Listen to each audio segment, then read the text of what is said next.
Hello everybody and welcome back to the Fantasy Football Fix YouTube channel. I'm your host FPL Phillips and today is another episode of Eddie versus the Algorithm, the series here on FPL YouTube where every game week of the FPL season I'm taking on the computer generated algorithm team put together by the Fantasy Football Fix computer. This AI generated the highest predicted point scoring team of each game week. I then take it on with a free hit team of my own and we see who can score the most points in each game week of the season, giving us an overall winner at the end of the campaign, saying what is better at FPL, a human brain, albeit not the best one, or a computer-generated algorithm side.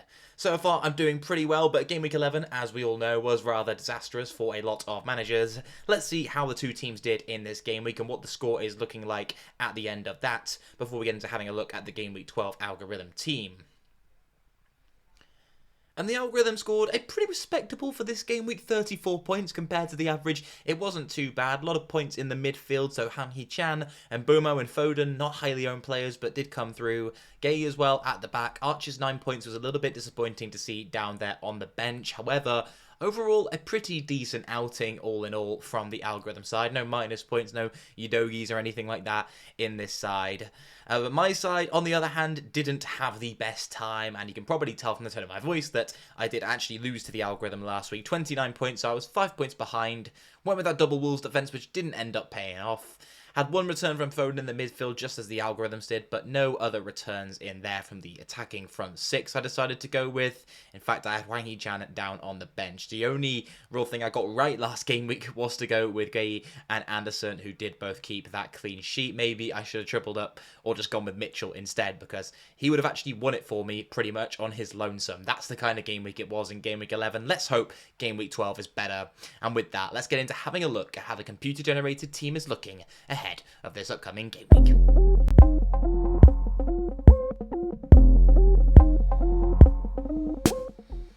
And it's the same old 3-5-2 formation, this time predicted 69 points ahead of this upcoming game.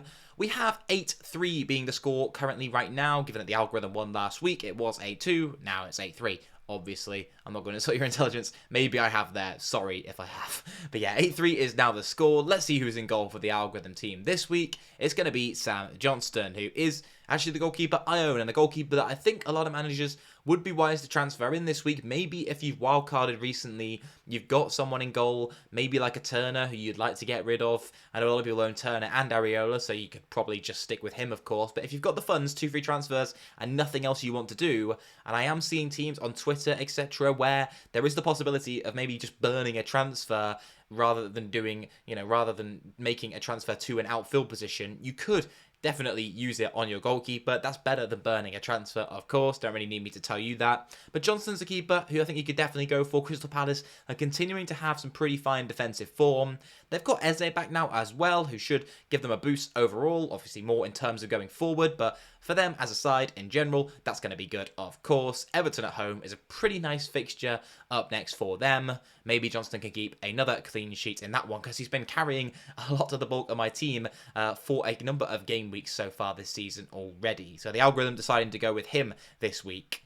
In the back three, it's going to be Ben White, Kieran Trippier, and then Lewis Dunk, which is interesting. So a Brighton defensive asset, I definitely don't hate. Sheffield United at home, it's, of course, a pretty nice fixture for any side. Brighton haven't been the best defensive team by any stretch of the imagination this season, but I still don't hate that as a pick. Kieran Trippier, another one that I do still really like. The fullback situation at Newcastle is definitely going to be interesting now, with Lewis Hall probably the favourite, you'd say, to start on the left and Trippier on the right. And imagine Livramento will get some minutes in some kind of position. He has now played in the front three, which we saw in the Champions League. He could come in at left back. He could come in at right back. They're very versatile.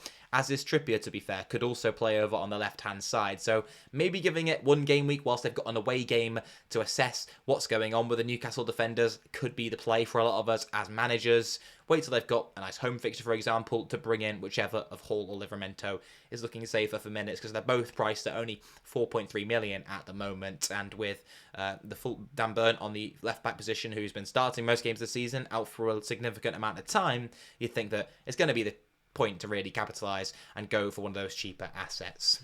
And then finally, Ben White. So 5.4 predicted points for him this week as Arsenal take on Burnley at home. A pretty nice fixture. He's not too bad for bonus as well. I do like White as an option. And yeah, Arsenal defender, Burnley at home. Again, another good fixture to capitalise on this game week. Speaking of that fixture, Bukayo Saka is obviously going to be in midfield. And as we saw yesterday, if you tuned into my team selection video, he's predicted the highest amount of points of any player this game week. So he takes the captain's armband, consequently, for the AI team. We've also got Martinelli in the midfield, who completes the Arsenal triple up. Salah, Brentford at home being another nice fixture for Liverpool, I would imagine. There could be some goals in that one, though, so maybe wouldn't bank on a clean sheet for them. The algorithm, in fact, hasn't banked on it, going with someone like a Simicas, who we kind of now know isn't assured for minutes, too, with Joe Gomez starting ahead of him in the last outing. But I still think that's a great one for Salah, and, of course, let's not forget, it's only been one game week. He's been in some brilliant form, game weeks prior.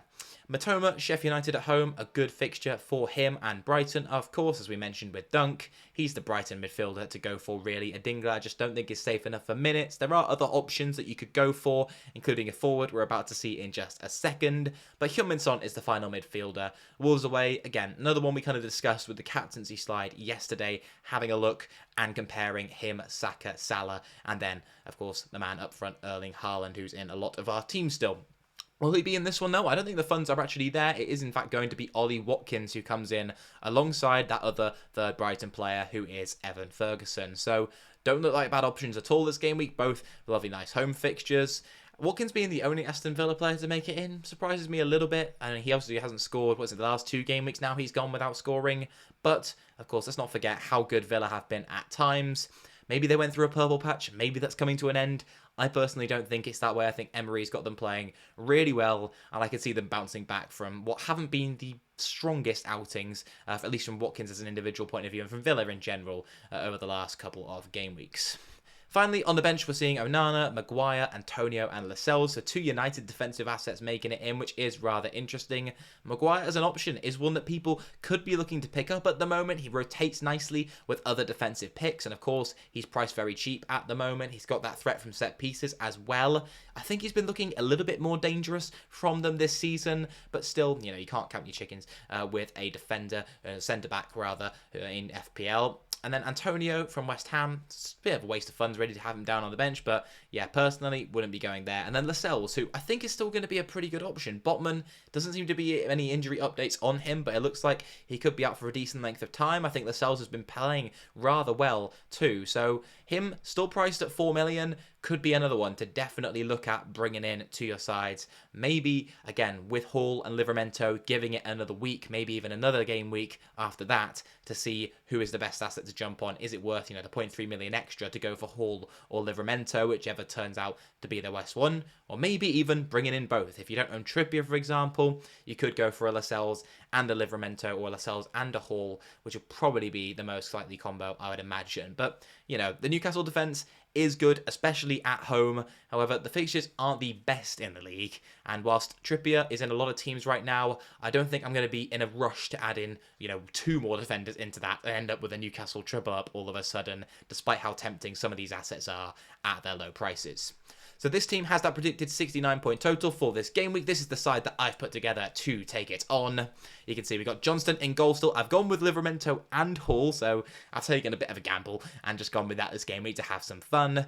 We've also gone with Mitchell, so I've doubled up on 2 defences. The other one, of course, being that Crystal Palace back line. His attacking data doesn't look too shabby, to be honest, and at the moment, with picking up a few attacking returns already this season, happy to go with him over Guehi or Anderson, but I think Anderson is still a great pick. Guehi too. In midfield, I've got Salah taking the captaincy armband. Just got a feeling that Liverpool are definitely going to bounce back, and at home at Anfield, they always love demolishing a team, and I think Brentford could be on the receiving end of a few goals this game week. Bruno Fernandes comes into the midfield for United, taking on Luton at home, not going anywhere near Marcus Rashford as an asset. Could maybe even consider someone like a Garnacho or something on this, but I had the funds to go Bruno, so I wanted to do that. I've got Saka still in there alongside Matoma, who's also still in my side. And then finally, I've gone with Jared Bowen in the midfield. So Forest at home, another good fixture for West Ham, another team who are great at home. And Bowen has been in some fine goal scoring form at the moment. One of the only few names who's been a consistent FPL returner as of late. And then up front, I've gone with Haaland instead of Ferguson, so I've had the funds to upgrade there. And I think I'm just backing Haaland pretty much every game week at the moment, especially after what I saw in the UCL. If needed, we've got the Lascelles first sub, but I'm not expecting to need anything more than that. If I am, something has gone terribly wrong. But that's going to wrap up the two teams. My team's predicted 58 points for this game week, so quite a margin off the prediction for the computer team. Let me know down below in the comments who you've got for this game week. Who are you backing, Team Eddie or Team Algorithm? Let me know who you're predicting to win down below, and we'll see how many of you guys can get it right. Thank you very much for tuning in to another episode of Eddie versus the Algorithm. If you want to check out all the many tools available to help you with your FPL decision making, and the Optastats tool, the Assistant Manager tool, you can check out how the Algorithm team updates throughout the week, stuff like that. If there are any late changes, then you can see those. Links are all down below in the description to get some brilliant discounts on at the moment. So yeah, thank you very much for watching. I hope to see you in the next episode. I'll catch you then. Goodbye.